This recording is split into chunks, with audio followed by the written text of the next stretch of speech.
අයබෝවන් ආදරණීය 8 ශ්‍රේණියේ දුවේ පුතේ ඔයගලන්ව සාදරයෙන් පිළිගන්නවා මගේ YouTube වැඩසටහන වෙත. ඉතින් අද දවසේ අපිට සාකච්ඡා කරන්න තියෙන්නේ පැවරුම අංක 3 පිළිබඳව. ඉතින් අපි බලමු පැවරුම අංක 3ෙන් අද දවසේ අපිට මොකක්ද සාකච්ඡා කරන්න තියෙන ගැටලුව කියලා. මේ ගැටලුවේ මුලින්ම තියෙනවා මෙන්න මේ වගේ පොඩි විස්තරයක් තියෙනවා. පෙරේරා මහතාගේ මාසික වැටුප රුපියල් 45000කි. මම මේ ගානේ අදාළ දත්ත පොඩ්ඩක් කෙටියෙන් ලියාගෙන යනවා. පෙරේරා මහත්තයා ගැන කියන්නේ එයාගේ මාසික වැටුප පිළිබඳව කියනවා. මාසික වැටුප රුපියල් 45000කි. ඔහු එම මාසය තුල ආහාර පාන සඳහා වැටුපෙන් 40%ක් වෙන් කරයි. ආහාර පාන සඳහා වැටුපෙන් ආහාර පාන සඳහා එයාගේ වැටුපෙන් 40%ක් වෙන් කරනවාලු. ඉතින් අපි පළවෙනි ප්‍රශ්නයෙන් අහන්නේ ආහාර පාන සඳහා වෙන් කළ මුදල සොයන්න. පළවෙනි ප්‍රශ්නේ අපෙන් අහන්නේ ආහාර පාන සඳහා වෙන් කරපු මුදල. ඉතින් අපි බලමු ආහාර පාන සඳහා වෙන් කරපු මුදල. ඉතින් මේ ආහාර පාන වලට වෙන් කරපු මුදල හොයන්න අපිට කරන්න තියෙන්නේ මේ පෙරේරා මහත්තයාගේ මාසික වැටුප ආහාර පාන සඳහා වෙන් කරන ලද ප්‍රතිශතයෙන් ගුණ කරන එක. ඉතින් ආහාර පාන වලට වෙන් කරපු මුදල වෙන්නේ දරුවනේ රුපියල් 45000. අපි මේ 45000ක මුදල ගුණ කරමු 140. මොකද 140 කියන එකේ තේරුම ඔයගොල්ලෝ මේ වෙද්දි දන්නවා 140 කියන කෙනේ තේරුම. හරි? මේක කියවන්නේ වචනේ හරියට කියවන්න 140. හරි? 140. හරි මේක හරියට කියවන්න 140. නැතෝ 140ක් නෙමෙයි ඈ. හරි 140. එතකොට 140 කියන කෙනාගේ තේරුම වෙන්නේ දැන් මේ ප්‍රතිශත ලකුණ හරියට ලියන්න බලන්න මේ ප්‍රතිශත ලකුණෙන් කියවෙන්නේ පුතේ 100 පිළිබඳව. මේ ඇලයිර 1. මෙතන බිංදු 2ක්. හරි 100ෙන් 40. 140ක් කියන කෙනාගේ තේරුම භාගයක් විදියට ලියුවාම 100ෙන් 40.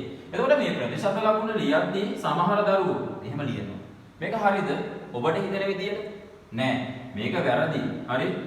ප්‍රතිශත ලකුණ අපිට මෙහෙම ලියන්න බෑ පුතේ. ප්‍රතිශත ලකුණ ලියනවා නම් මේ විදිහට බිංදු දෙකක් දාන්න ඕනේ. මොකද හේතුව ප්‍රතිශත ලකුණෙන් කියවෙන්නේ 100 පිළිබඳව. ප්‍රතිශත ලකුණෙන් කියවෙන්නේ 100 කියන කෙනා පිළිබඳව.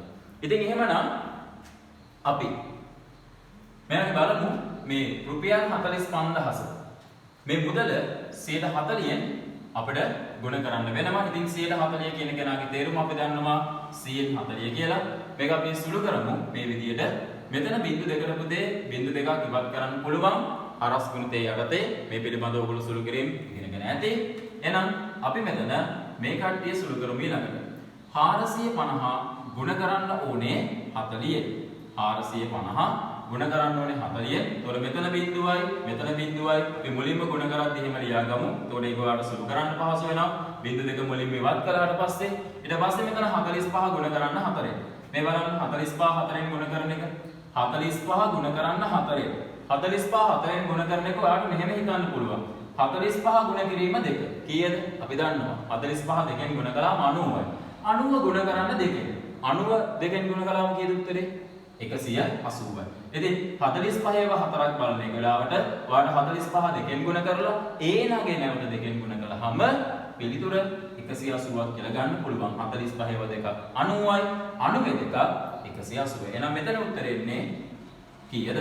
රුපියල් 18000. එහෙනම් මේ පෙරේරා මහත්තයාට ආහාර පාන සඳහා වැය වෙනවා රුපියල් 18000ක මුදල. ආහාර පාන වලට රුපියල් 18000ක මුදලක් වැය වෙනවා. එහෙනම් ඊළඟට රෝමිලක්කන් 2. රෝමිලක්කන් 2 අපෙන් අහනවා ඔහුට ඉතිරි වූ මුදල සොයන්න. ඔහුට ඉතිරි වෙච්ච මුදල හොයන්නලු. ඉතින් මෙයාට ඉතිරි වෙච්ච මුදල කියන්නේ පෙරේරා මහත්තයාගේ මාසික වැටුප පුතේ රුපියල් 45000ක මුදලක්. ඉතින් මේ 45000ක මුදලෙන් මෙයාට ආහාර පාන සඳහා වැය වෙනවා රුපියල් 18000ක මුදලක්. ඉතින් අපේ ප්‍රශ්නයෙන් එහෙම දරුවනේ.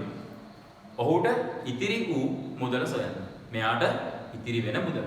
ඉතින් 45000න් අපි 18000ක් අඩු කරමු. මෙතන 5න් 8ක් අඩු කරන්න මෙතනින් එකක් ගන්න. එතකොට මෙතන 3යි මෙතන 15යි. 15න් 8ක් අඩු වුණාම 7යි. 3න් එකක් අඩු වුණාම 2යි. එහෙනම් පෙරේරා මහත්තයාට ඉතිරුණු මුදල අපිට හම්බ වෙනවා රුපියල් 27000ක මුදලක් කියලා. හරි. එන්න එහෙමනම් අපි ඊළඟට යමු ඊළඟ කොටසට. මේකේ ඊළඟ කොටස යටතේ සිම්පල් B කියලා කොටසක් තියෙනවා. බලමු සිම්පල් B වලින් මොකක්ද කියන්නේ කියලා. රුපියල් 5000ක් බැංකුවේ තැන්පත් කළ සාලියට. රුපියල් 5000ක් බැංකුවේ තැන්පත් කළ සාලියට. මම ගානේ අදාළ දත්ත පොඩ්ඩක් එකකින් ලියා ගන්න ඕනේ. රුපියල් 5000ක් බැංකුවේ තැන්පත් කරපු සාලියට බැංකු ඩිපොසිට් එකක් දාලා තියෙනවා. වසරක් අවසානයේ පොලිය ලෙස රුපියල් 750ක් ලැබුණේ. 750ක වැඩිපුර මුදලක් ලැබුණේ. අපි බැංකුවට මුදලක් තැන්පත් කළාම බැංකුව විසින් වර්ෂයක් අවසානයේ අපිට වැඩිපුර මුදලක් ගෙවනවා. එසේ ගෙවන ඒ වැඩිපුර මුදල තමයි පොලිය විදියට හඳුන්වන්නේ. ඉතින් එයාට හම්බෙන වසරක පොලිය.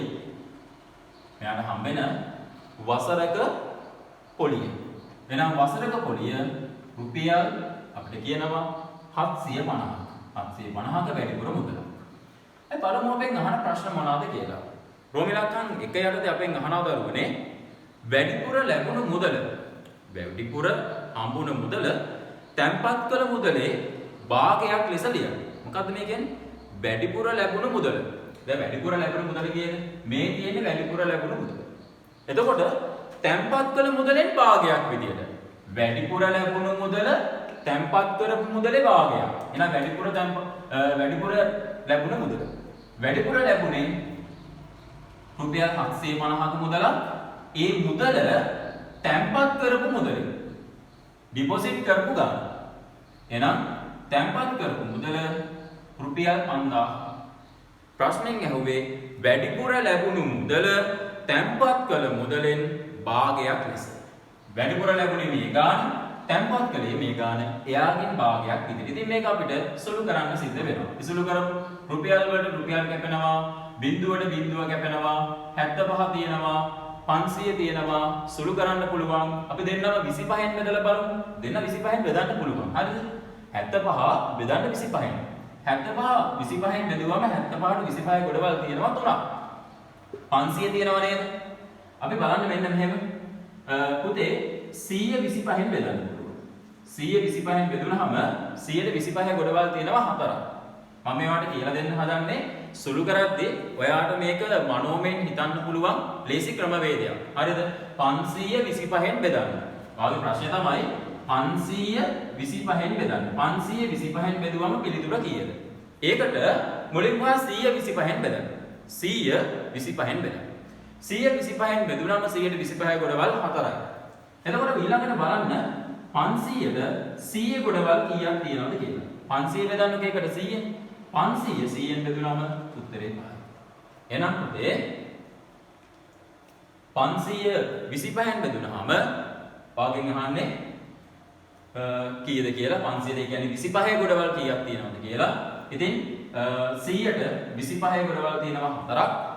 500ට 100 ගොඩවල් තියෙනවා 5ක්. එතකොට මෙතන චෙක් කරලා බලන්න ඔයාලට උත්තරේ කීයද එන්නේ කියලා. මේ දෙන්න ගුණ කරලා. එහෙනම් 500 බෙදීම 25 කියන්නේ මේ දෙන්න ගුණ කරලා ලැබෙන පිළිතුර 4 වරක් 5. එහෙනම් 4 වරක් 5 ඔයාලට උත්තරේ එනවා 20යි. ඉතින් තව ගොඩක් කාරණා තියෙනවා. ඔයාලට මම මේක කිව්වේ මේ විදිහට ලොකුවට පෙවුනාට මේක ඔයාලට සරලව හිතන්න පුළුවන් මේ ක්‍රමය පාවිච්චි කරලා බලන්න. එතකොට ටිකක් භාවිතා කරද්දී ඔයාලට මේක සරල ක්‍රමයක් වෙන්න පුළුවන්. මුලින්ම පැහැදිලි කරලා දෙන එක ටිකක් අමාරු වෙන්න පුළුවන්. හැබැයි ওই විදිහට ටිකක් හිතන්න ගත්තට පස්සේ ඔයාලට ලේසියෙන් උත්තර ගන්න පුළුවන්. 500 කොහොමද 25න් බෙදන්නේ? මුලින්ම අපි 100 ගත්තා. 100 25න් බෙදුවම 100ට 25 ගොඩවල් 4ක් තියෙනවා. ඊළඟට 500 බෙදන්න 100න් 500ට 100 ගොඩවල් තිබුණා 5ක්. එතකොට 100 25න් බෙදුනම 4යි. 500 100න් බෙදුනම 5යි. 500 25න් බෙදුනම එන උත්තරේ හොයන්න නම් 4 ගුණ කරන්න 5න් 4 වරක් 5 20යි. හරි? එහෙනම් මෙහා බෙදුනම පිළිතුර එන්නේ පුතේ 20. එහෙනම් අපිට උත්තරේ එනවා 20න් 3. එහෙනම් අදාළ වසරක පොලිය තැන්පත් කරපු මුදලේ භාගයක් විදිහට ලිව්වහම 20න් 3යි කියලා ගන්න පුළුවන්. right. අපි එමු ඊළඟට රෝම ඉලක්කම් 2 කොටසට. එම භාගය ප්‍රතිශතයක් ලෙස ලියන්න. මේ භාගය ලියන්න කියලා කියනවා ප්‍රතිශතයක් ලෙස. මේ භාගය 20න් 3 කියන භාගය ප්‍රතිශතයක් කරන්න නම් දරුවනේ අපි කරන්න ඕනේ එකම එක දෙයයි මේක 100ට 100න් ගුණ කරන්න. මෙයා 100ට 100න් ගුණ කරන්න. කොහොමද 100ට 100න් ගුණ කරන්නේ? හරස් ගුණිතේ දාන්න. 20 බෙදන්න 20න් 1යි 100 බෙදන්න 20න් 120 ගොඩවල් 5යි දෙන ගුණ කරන්න 3 වරක් 5 15යි. එහෙනම් ඔන්න අපිට ප්‍රතිශතයක් විදිහට ලියා ගන්න පුළුවන් 100ට 15ක් කියලා. ඉතින් අද දවසට පැවරුම් අංක 3ෙන් අපිට සාකච්ඡා කරන්න තියෙන්නේ මේ කොටස පිළිබඳව. ඉතින් ඕගලන්ට මේ වැඩසටහන හොඳයි කියලා හිතෙනවා නම් අමතක නොකර අපේ channel එක subscribe කරන්න. ඒ වගේම අපි දාන වීඩියෝ ඉක්මනට ගෙන ගන්න. මේක තියෙනවා bell icon එකක්. ඒ bell icon එක click කරලා තියන්න. එතකොට ඔයාලට පුළුවන් අපි වීඩියෝ එකක් upload කරපු ගමන් ඉක්මනින් නරඹන්න. ඒ වගේම අපේ වැඩසටහන ගැන ඔයගලන්ගේ යාළුවන්වත් දැනුවත් කරන්න. එහෙමනම් දරුවනේ අපි නැවත ඊළඟ පැවරුම අංක 4ෙන් මුණ ගැසෙමු. එතෙක් ඔබට ආයුබෝවන්.